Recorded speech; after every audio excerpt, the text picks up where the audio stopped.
everyone, welcome back to my channel. So today we are going to start with class 12th Indian Economics chapter number 1 Indian Economy on the Eve of Independence कि मतलब जब independence होने वाला था तब Indian economy कैसी थी। तो आते हैं इस पे। सबसे पहले है colonial exploitation of the Indian economy under British rule. जब ब्रिटिश का रूल था तब इंडियन इकोनॉमी को कैसे एक्सप्लॉइट किया जा रहा था वो देखते हैं।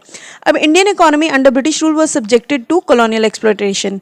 It implied target exploitation of all sectors of economy by British government. मतलब उस दौरान क्या हो रहा था कि जो ब्रिटिश की सरकार थी वो सारों को एक्सप्लॉइट कर रही थी। मतलब एक्सप्लॉइट करना मीन्स लूटना, ठीक है, सबको लूट रही थी वो उस वक्त।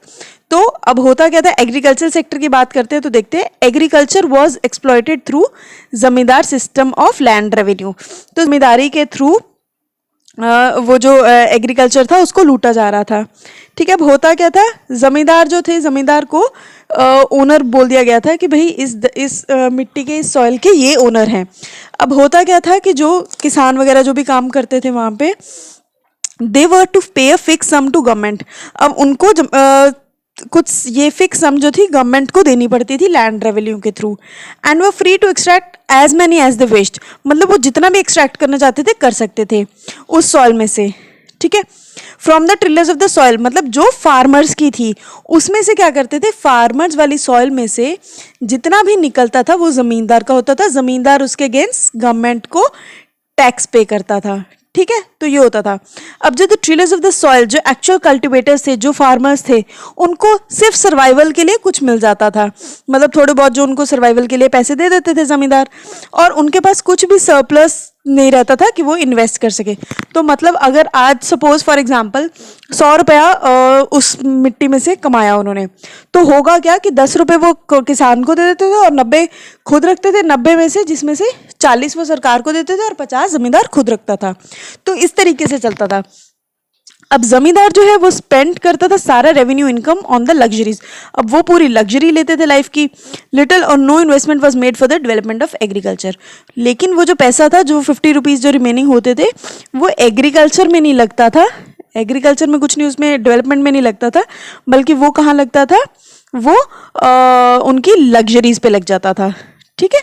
तो ये होता था colonial exploitation of industrial sector. अब इंडस्ट्रियल सेक्टर की बात किया जाए तो इंडस्ट्रियल सेक्टर में इंडिया में क्या है, हैंडीक्राफ्ट्स, ठीक है, जो हाथ का काम होता है, जो भी ये करते हैं। पर ये लेकिन ब्रिटिश गवर्नमेंट ने अच्छी तरीके से इसको भी डिस्ट्रॉय कर दिया था। अब दो तरीके से डिस्ट्रॉय किया था। कैसे, फॉरेन डिमांड जो इंडियन हैंडक्राफ्ट्स की थी वो डिस्ट्रॉय कर दिया था, क्योंकि उस पर बहुत ज़्यादा हैवी ड्यूटी लगा दी थी एक्सपोर्ट्स के लिए कि भाई इंडिया से कोई भी हैंडीक्राफ्ट का सामान बाहर जाएगा दूसरी कंट्री में तो उस पर बहुत ज़्यादा हैवी ड्यूटी, मतलब टैक्स बहुत ज़्यादा था जिसको पे करना पड़ेगा। तो इससे क्या होता था कि अगर 100 रुपये की चीज़ है, फॉर एग्जाम्पल मुझे 50 रुपये पे करना पड़ गया, तो मेरे को 150 रुपये में वो हुआ, तो 50 रुपये जो मुझे अपनी जेब से भरना पड़ा और 100 रुपये मेरी वैसे लागत है, तो उतने में मेरा नुकसान हुआ ना फिर। तो इसलिए। और दूसरी क्या थी कि जो डोमेस्टिक डिमांड मीन्स जो इंडिया के बीच की डिमांड थी। डोमेस्टिक होता है अपनी कंट्री के बीच में।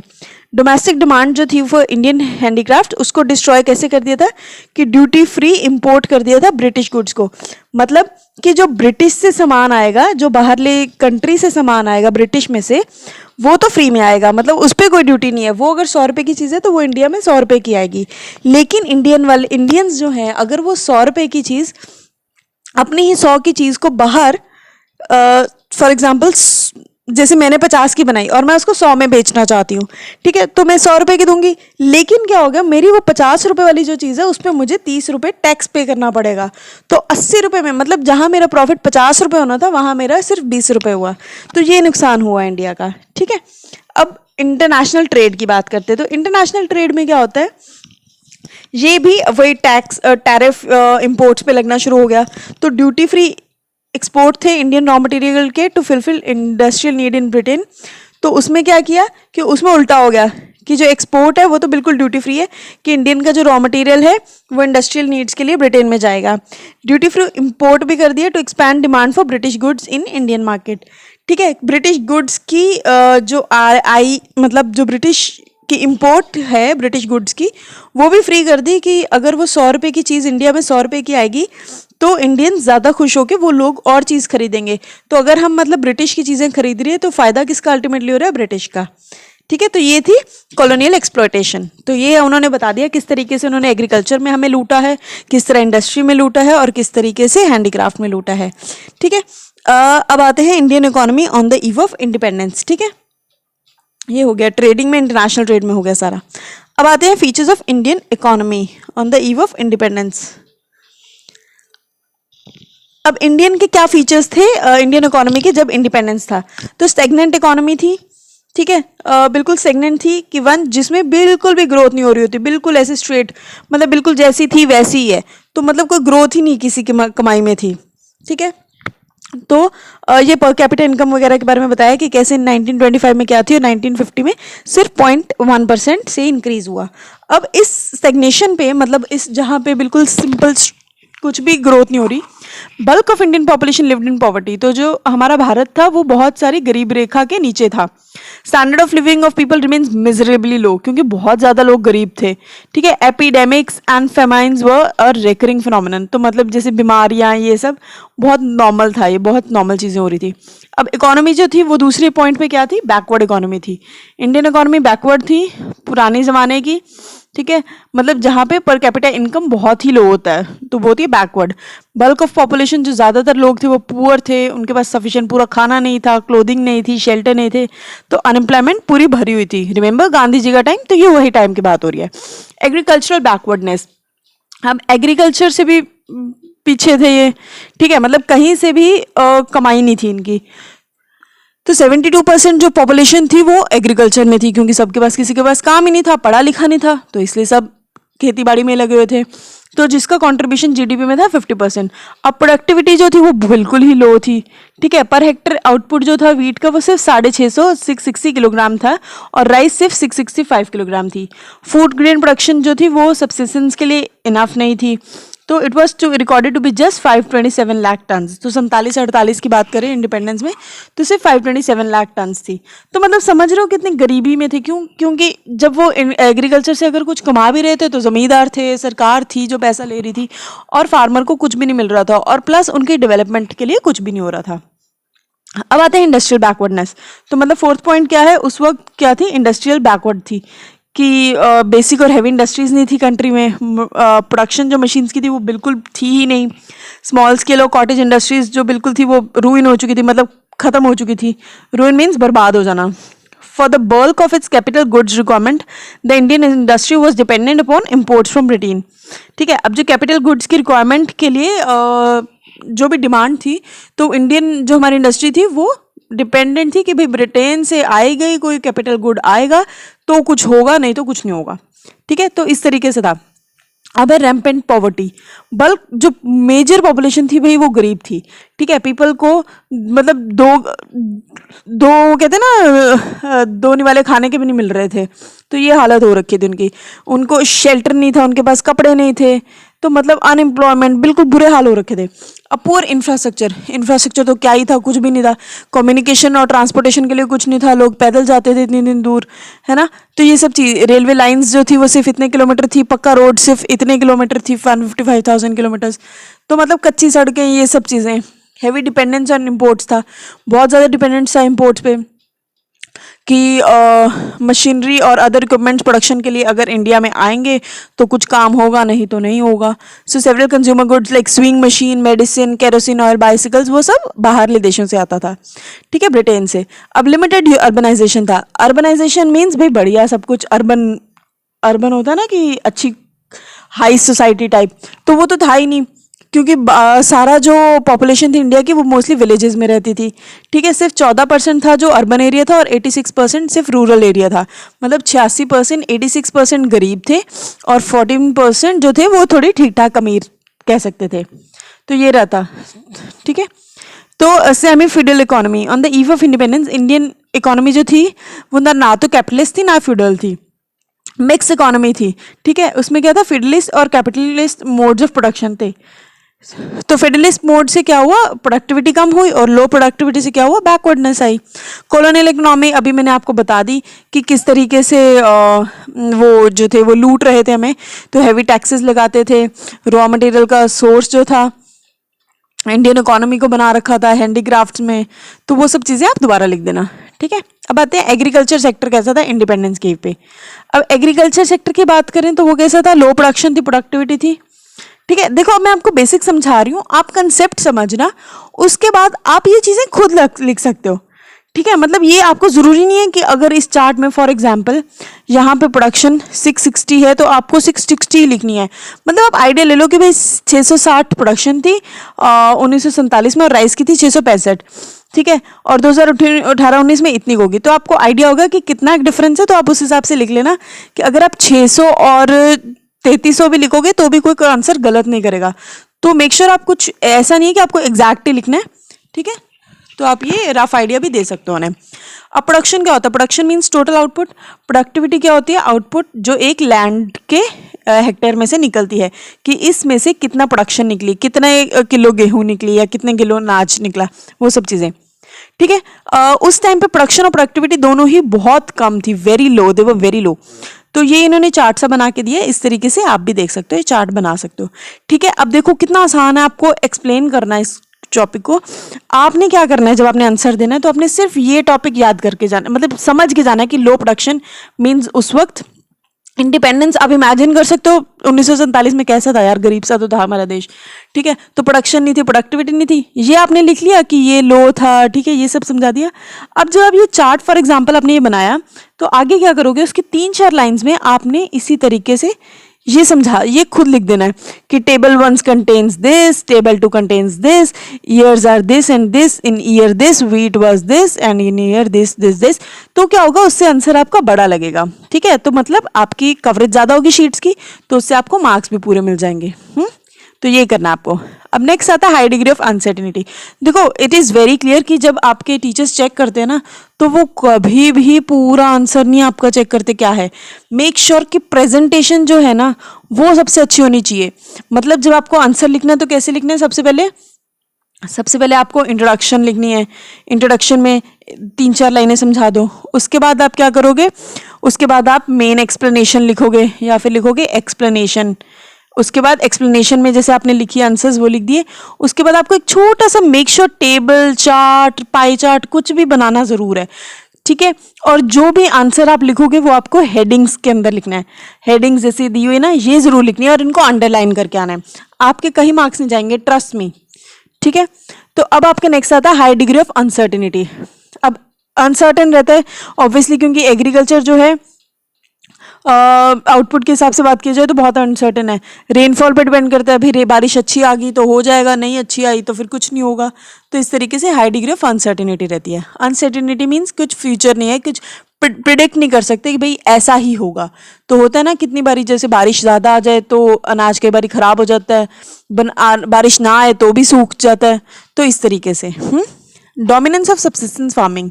अब फार्मिंग जो है वो subsistence is mostly as a means of subsistence. अब सब्सिस्टेंस फार्मिंग क्या होती है, it is a form of farming in which the crops are produce to provide for the basic needs of family. कि crops को इसलिए उगाया जाता है ताकि हम अपनी भूख मिटा सकें, मतलब बेसिक फैमिली की जो नीड्स है वो कर सकें, ठीक है। उसमें बहुत सरप्लस कम बचता है या मार्केट की सेल के लिए बिल्कुल भी कुछ खास नहीं बचता। तो इससे मतलब ये ज़्यादा डोमिनेटिंग होती थी। तो ये सब्सिस्टेंस फार्मिंग लोग ज़्यादा करते थे उस वक्त। अब gulf between owners of the soil and tillers of the soil. अब ये होता था, लड़ाई होती थी वही कि जो ओनर्स और सेल एक तरफ होते थे और टिलर्स जो मतलब उस पर काम करते थे वो दूसरी तरफ होते थे। ओनर जो थे वो आउटपुट शेयर करते थे, वो हार्डली शेयर करते थे कॉस्ट ऑफ प्रोडक्शन।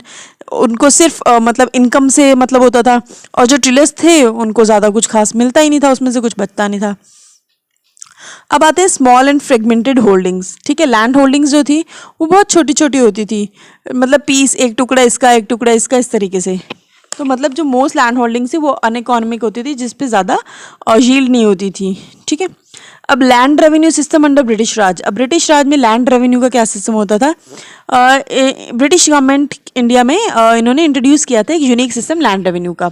उन्होंने एक ट्रायंगुलर रिलेशनशिप दिया था सरकार का, सोइल की ओनर का और टिलर ऑफ द सोइल का। ठीक है, मतलब सरकार का हो गया, ये जमींदार का हो गया, और जो ये फार्मर है उसका हो गया। जमींदारी सिस्टम इसको कहा जाता है। जमींदार को परमानेंट ओनर कहा गया था। जमींदार जो टू पे, जमींदार जो थी वो सरकार को फिक्स लैंड रेवेन्यू पे करती थी, और जमींदार को ही छूट थी कि भाई जितना तुमने इस सॉइल में से निकालवाना है निकलवा लो। ठीक है, अब इम्प्लीकेशंस क्या होती थी लैंड रेवेन्यू सिस्टम की? इससे क्या होता था? एक्सप्लोटेशन होने लगी। ठीक है, किसानों की बहुत एक्सप्लोटेशन हो रही थी, जमींदार कर रहे थे। रेट्स जो थे लैंड रेवेन्यू के लिए वो इंक्रीज होते जा रहे थे, जमींदार इंक्रीज करता जा रहा था। और tillers were reduced to the status of landless labours. तो मतलब उनको इतना उनको महंगाई दिखा दी और इनका इतनी गरीबी में डाल दिया कि उनके पास अपने जो कि लैंड भी नहीं था अपने लिए। ठीक है, फार्मर्स के लिए। So as landless labours the tillers mainly got subsistence wage. तो मतलब सिर्फ उनको जैसे थोड़े बहुत मिल जाते थे कि भाई आज के लिए अनाज तेल के लिए ले ले और बस खत्म। तो गरीबी मतलब उन्होंने जानबूझकर बना के रखी। अब नेक्स्ट आता है फोर्स कमर्शियलाइजेशन ऑफ एग्रीकल्चर। अब कमर्शियलाइजेशन ऑफ एग्रीकल्चर क्या होता है? It refers to shift from cultivation for self consumption to cultivation for the market. मतलब पहले क्या कर रहे थे? पहले अनाज जो भी खेती बाड़ी हो रही थी वो अपने घर के खाने के लिए हो रही थी कि भाई ठीक है हमारे भूख प्यास मिट जाएगी, बस इतना है। अब लेकिन क्या हो रहा है कि वो शिफ्ट हो गए कि कल्टीवेशन मार्केट में बेचने के लिए करेंगे, प्रॉफिट के लिए। ठीक है, तो अब क्या होता है? वो कैश क्रॉप्स के लिए, जैसे कॉटन, जूट, शुगर केन, जिनकी हाई डिमांड थी मार्केट में, बहुत ज़्यादा डिमांड में थे उस वक्त। कॉटन, जूट, ये सब बहुत चलता था, गन्ने। तो फार्मर्स को फोर्स किया जाता था कमर्शियल क्रॉप्स में शिफ्ट करने के लिए कि भाई तुम ये सब राइस, व्हीट से अलावा मतलब तुम कॉटन में आओ। ठीक है, कपास जिसको कहते हैं, जूट ये उगाओ, शुगर केन ये उगाओ। तो फार्मर्स जो थे वो उनको या तो ल्योर किया जाता था, मतलब उनको अच्छे अच्छे सपने दिखाए जाते थे कि ये एडवांस पेमेंट रख लो और ये कल्टीवेट करो। ठीक है, और while earlier they would grow grain from the family consumption, now they needed cash to buy it from the market, but they would seldom have cash owing to the mounting indebtedness. तो मतलब होता क्या था कि वो उनको पैसे दे देते थे, और वो पैसा कहाँ जाता था? ऑब्वियसली वो अनाज वगैरह खरीदने में, वो जो दाना वगैरह खरीदना होता है। तो अब जो था वो इंडियन एग्रीकल्चर जो था वो बैकवर्ड भी था और नॉन वाइब्रेंट भी था, स्टैग्नेंट भी था। ठीक है, अब उसमें क्या क्या था? अभी जो आपको मैंने ये सारी चीज़ें बताई तो वही सारी चीज़ें लिखी है। Low production, high degree of uncertainty, subsistence farming थी, स्मॉल एंड होल्डिंग्स थे, gulf between owners, land revenue. अब ये देखो ये सारे पॉइंट्स उन्होंने दोबारा से लिख दिए। ठीक है, इंडस्ट्रियल सेक्टर ऑन, अब इंडस्ट्रियल सेक्टर कैसा था वो भी ऐसे ही अभी बताया कि वो भी ऐसे ही था। Decay of world famous traditional handicraft industry owing to discriminatory policy. ठीक है, bleak growth of modern industry owing to lack of investment opportunities. तो अब डिके ऑफ हैंडीक्राफ्ट मतलब हैंडीक्राफ्ट को डिके क्यों किया जा रहा था? तो वही अभी मैंने जो आपको स्टार्टिंग में बताई थी कि जब टैरिफ पॉलिसीज से स्टार्ट हो गई थी कि जब इनको बाहर खरीदना मतलब बेचना होता था, सामान एक्सपोर्ट करना होता था, तो वो हाँ उसके बाद की बात कर रहे हैं ये, एक सेकेंड,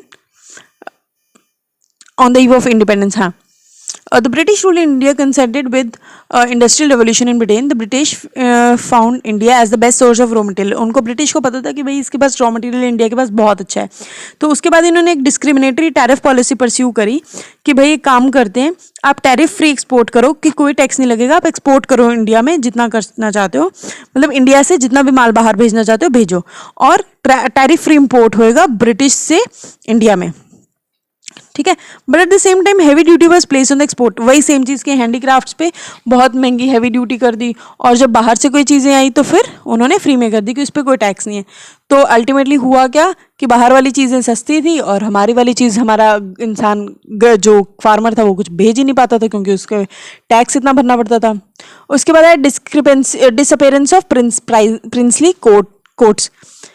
तो नवाब, राजा, प्रिंस, एम्परर ये सब जो होते थे, they used to patronize the handicraft, because of which the Indian handicraft industry has acquired international reputation. ठीक है, अब बिगनिंग जो ब्रिटिश रूल की थी उसने इम्प्लाई किया था प्रिंसली कोर्ट्स, मतलब वो सब जो कोर्ट्स होते थे तब प्रिंसेस, पहले एम्परर ये सब करते होते थे। ठीक है, ब्रिटिश रूल से पहले वो अलग अलग कंट्रीज में होते थे, तो वो पैटर्नाइज करते थे हैंडक्राफ्ट्स को। लेकिन जब ब्रिटिश रूल आ गया तो उन्होंने ये जो प्रिंसेस के जो कोट्स थे वो सारे बंद कर दिए, और हैंडीक्राफ्ट जो थे उसकी वजह से सारा नुकसान में चला गया, क्योंकि हैंडीक्राफ्ट पहले प्रिंसेस नवाब इन सबको बहुत पसंद होता था। ठीक है, अब competition from machine made products. अब मशीन मेड प्रोडक्ट्स जो थे ब्रिटेन से, वो बहुत ही लो कॉस्ट प्रोडक्ट्स थे और बहुत ही कंपटीशन देते थे हैंडीक्राफ्ट प्रोडक्ट्स को। ठीक है, अब जो मशीन के प्रोडक्ट्स थे वो इतने बढ़िया होते थे कि वो इंडियन हैंडीक्राफ्ट की जो चीज़ें थी वो उसके सामने कुछ भी नहीं लगती थी। So competition forced the Indian craftsman to shut down the enterprises. तो कंपटीशन इतना था कि लोग डिमांड इतनी चीज़ें करते थे ये वाली, कि उन्होंने धीरे धीरे ये जो अपनी हैंडक्राफ्ट की चीज़ें थी वो बंद कर दी। अब न्यू पैटर्न्स डिमांड के आगे थे। ठीक है, अब वो इंडिया जो था वो वेस्टर्न लाइफस्टाइल अपनाने लग गया था, तो इससे क्या हुआ, उनकी जो डोमेस्टिक इंडियन की मार्केट थी वो बंद होने लग गई। रेलवे इंट्रोड्यूस कर दिया था। ठीक है, मार्केट का जो साइज था for the low cost British products tended to expand while it started shrinking for the high cost Indian products. ठीक है, तो ट्रेन की फैसिलिटीज शुरू कर दी थी। अभी आई थिंक अभी के लिए इतना ही है। So for the next video आप नेक्स्ट इसी प्लेलिस्ट में चेक कर लीजिए। Till then take care, bye. Subscribe करना मत भूलें।